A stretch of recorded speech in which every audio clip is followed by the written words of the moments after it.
After Doctor Strange the Multiverse of Madness, a lot of fans were upset with the lack of celebrity cameos and superhero appearances in the movie. And while we did get one or two really fun ones, fans still wanted more. Well, it turns out that originally we might have gotten that. The movie went through extensive reshoots and changes throughout its production. And with those changes brought a lot of eliminated cameos. So let's go through some of the ones that we know about so far. Now granted, a lot of these are technically rumors, but they come from various leakers, those of which have been right in the past multiple times. So with that out of the way, let's get into it. First up, let's talk about the Illuminati, because they changed a lot. The way that it works is that they were all actually stand-ins. Essentially, what that means is they all recorded their scenes separately. That way Marvel could choose later on who they wanted to pick and choose to be put on the team together. And I gotta tell ya, some of these are pretty freaking cool. The first one announced was that Daniel Craig, yes, James Bond himself, was gonna play Baldur the Brave. A character that I don't know, but the way that he was gonna die was that Wanda was gonna go into his mind and convince him to kill himself. I mean, that just sounds so sinister, I wish we'd have seen that. Now, the reason that he was cut wasn't because Marvel didn't want him, but there was some stuff with COVID and scheduling that just got in the way, so he had to drop out.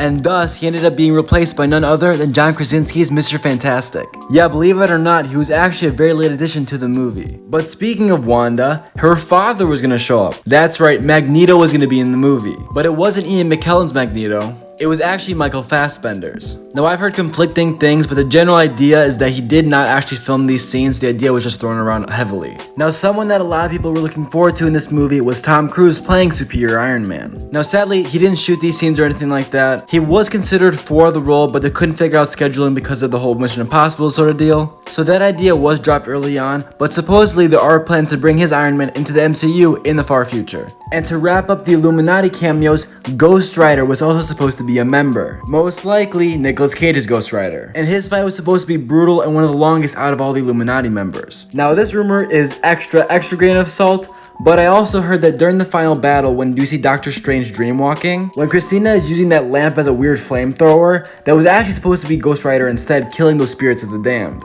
However, I've only seen one person report on that, and most people are just saying he was on the Illuminati. Now, a lot of people were also complaining about the post-credit scenes of the movie. And I hate to say it, but those are gonna have a cameo too. One of the original ideas was to have Deadpool appear in the MCU for his first time in a post-credit scene. Ultimately, though, this idea was dropped because they want his first appearance in the MCU to be something meaningful, not just a random cameo.